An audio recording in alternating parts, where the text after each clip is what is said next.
आपकी current love life situation के लिए डिवाइन की तरफ से क्या मैसेज है?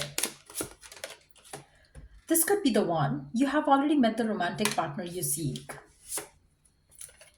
Love yourself first. Your self-respect makes you more romantically attractive. So दो चीज़ें हैं, दो मैसेजेस हैं यहाँ पर. अब मैं से वो लोग जो राइट नाउ सिंगल हैं, अपनी लव लाइफ को लेकर आप अपसेट हो, आपको कहीं ना कहीं अपनी सेल्फ रिस्पेक्ट के ऊपर काम करना है. आप कहीं ना कहीं बहुत ज़्यादा डिले की वजह से हो सकता है कि आप अपनी लव लाइफ को लेकर नेगेटिव सोचना शुरू हो गए हो, अपने आप को लेकर नेगेटिव सोचना शुरू हो गए हो. सो कहीं ना कहीं आपको अपने ऊपर फिर से पॉजिटिवली देखना पड़ेगा, अपने आप को पॉजिटिवली देखना पड़ेगा. आपको खुद को लेकर फील करना पड़ेगा कि you are deserving of love. आप डिजर्व करते हो प्यार, आप डिजर्व करते हो कि आपका भी लाइफ पार्टनर हो.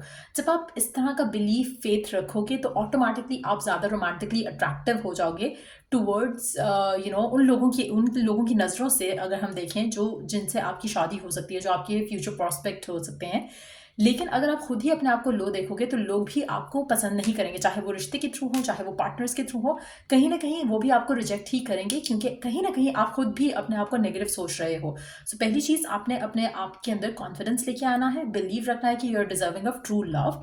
पहली चीज़ हो गई. दूसरा, अगर आप किसी ऑलरेडी किसी स्पेसिफिक समवन के साथ हो और आपकी लव लाइफ आगे नहीं जा रही है, हो सकता है कि आपकी शादी इस इंसान से हो जाए, लेकिन कहीं ना कहीं उसके लिए भी आपको अपने अंदर कॉन्फिडेंस लाना पड़ेगा.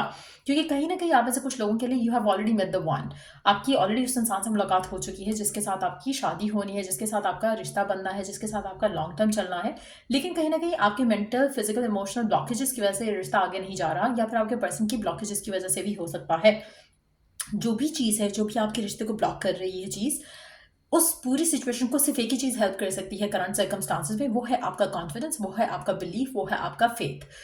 इन चीज़ों के ऊपर काम करोगे तो ऑटोमेटिकली आपकी लव लाइफ में जो ब्लॉकेजेस हैं वो रिमूव हो जाएंगे. चाहे आप सिंगल हो, चाहे आप रिलेशनशिप में हो, सिर्फ और सिर्फ खुद के ऊपर काम करो. बाकी आपकी आउटर रियलिटी खुद से रिफ्लेक्ट करेगी उस इनर वर्क को जो आप अपने अंदर करोगे. जैसे अपने आप को कॉन्फिडेंट फील करना शुरू कर दो, अपने आप को लवेबल फील करना शुरू कर दो. पर्सन क्या सोच रहा है, क्या नहीं सोच रहा, वो मैटर नहीं करेगा. जो आप सोच रहे हो खुद को लेकर, वो आपकी रियलिटी में अफेक्ट करेगा, उसका इन्फ्लुएंस आएगा. जब आप खुद को लेकर पॉजिटिव सोचोगे तो पॉजिटिव ही होगा.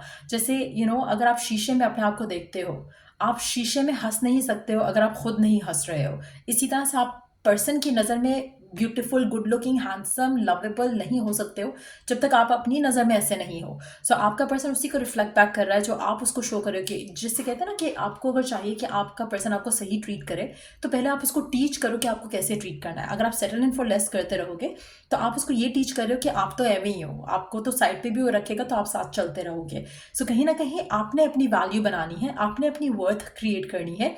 नहीं की है तो अभी भी टाइम है, सुधर जाओ. अभी भी अपने ऊपर काम करने लगो तो आपका ऑटोमेटिकली लव लाइफ का जो सिनेरियो है वो बदल जाएगा, पॉजिटिव हो जाएगा. सो इन चीज़ों के ऊपर वर्क करने की कोशिश करो. एंड ये गाइडेंस आपको डिवाइन देना चाह रहा है आपकी लव लाइफ को बेटर अप करने के लिए. चाहे आप ऑलरेडी उस इंसान से मिल चुके हो जिससे आपकी शादी हो रही है, चाहे आप नहीं मिले हो, अभी आप सिंगल हो, तब भी अगर आप इन चीज़ों के ऊपर काम करोगे तो ऑटोमेटिकली आपकी लव लाइफ में पॉजिटिविटी आना शुरू हो जाएगी. सो ये रीडिंग आप लोगों की, अगर आपको इस रीडिंग से गाइडेंस मिला हो तो लाइक शेयर सब्सक्राइब जरूर करो. To light of the next read, take care, bye.